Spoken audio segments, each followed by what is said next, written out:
people use the term brainwashing and they really don't understand what that term means. That's a popular culture word that came out of the 50s from a journalist by the name of Hunter.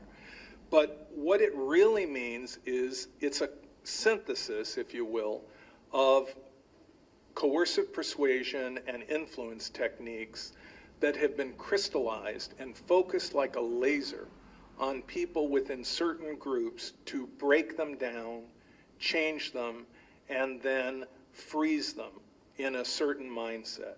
Now, this was first explored by a professor at MIT by the name of Edgar Schein, and he published a book about coercive persuasion in 1961.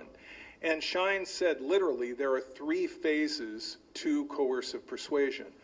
Break them down by whatever means necessary, break them down, and then change them. And then after having changed them, freeze them. So he would call it unfreezing, changing, refreezing. Schein was then followed by Robert J. Lifton, who studied POWs held by the North Koreans during the Korean conflict.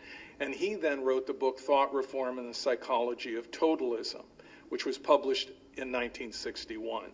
Lifton was a professor at Harvard Medical School and also the John Jay School of Law.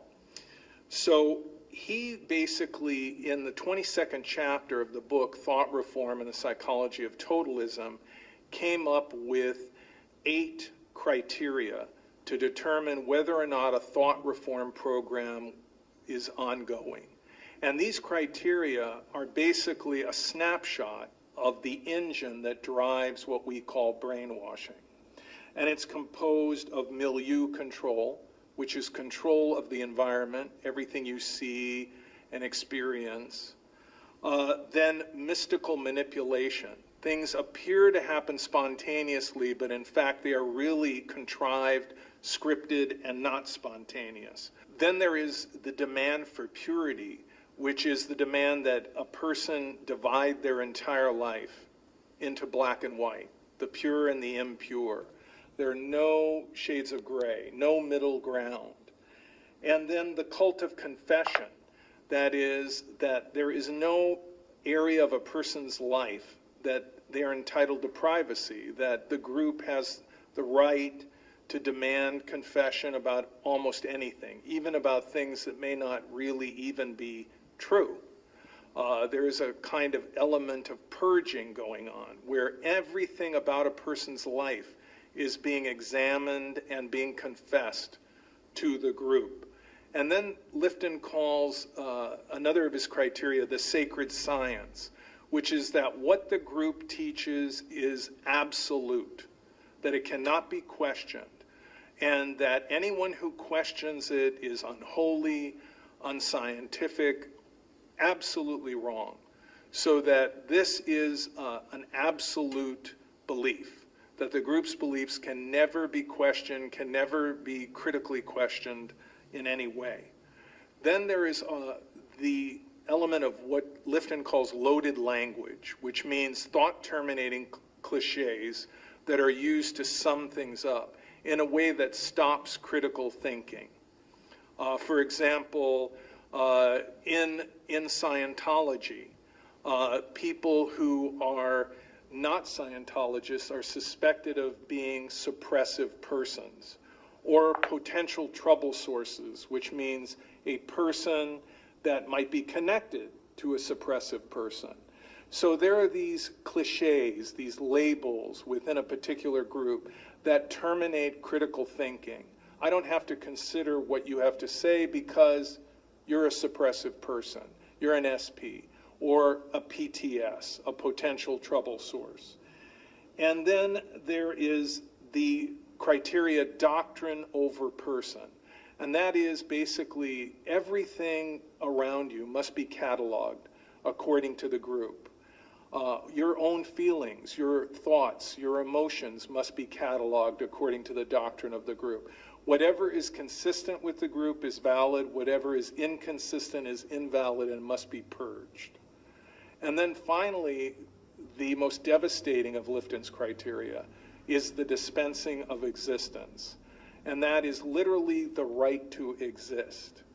The person who leaves the group ceases to exist. If they come back, they can exist again. Family and friends that question the group, you can cut them off, dispense with their existence. So you take these 8 criteria, and it doesn't matter what the group says it's doing. If 6 of the 8 are ongoing and evident, it's enough to run a thought reform program.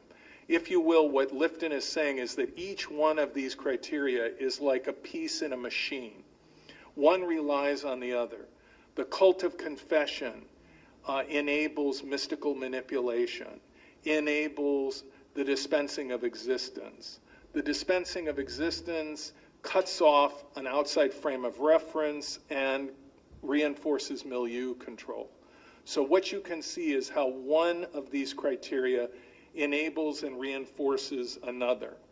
Also important in understanding brainwashing is the role of information and communication. Flo Conway and Jim Siegelman wrote a book called Snapping, which was published in 1978. That book talks about what they call information disease. That is, that if a group can control everything that goes into the mind, everything you see, everything you experience, everything you hear, they can control the mind itself. And they call it information disease because people are stricken by the control of information. That is, the group can do harm to people through the control of information. Conway and Siegelman would later write a book called Holy Terror about extreme fundamentalist groups, and they would talk about emotional control or emotional manipulation, literally being able to manipulate the emotions of people. And then Margaret Singer, the psychologist who taught at UC Berkeley, who wrote the book Cults in Our Midst, would talk about behavior being controlled in various groups, how they would control behavior. And she would say basically that the group was ultimately creating a deployable agent or a pawn through their process. And she would say to me, you know, because I knew Margaret Singer and we used to talk and compare notes. And at one point she said to me, you know, Rick, brainwashing is really nothing more than a confidence game. And a cult leader is running a con. The difference between the average con game and a cult is that a typical con artist will get the money and leave town. A cult con artist will keep running the same con on the same people, victimizing them for the foreseeable future. And she said, and that is what cults are all about, is conning people or tricking people into being exploited and being taken advantage of.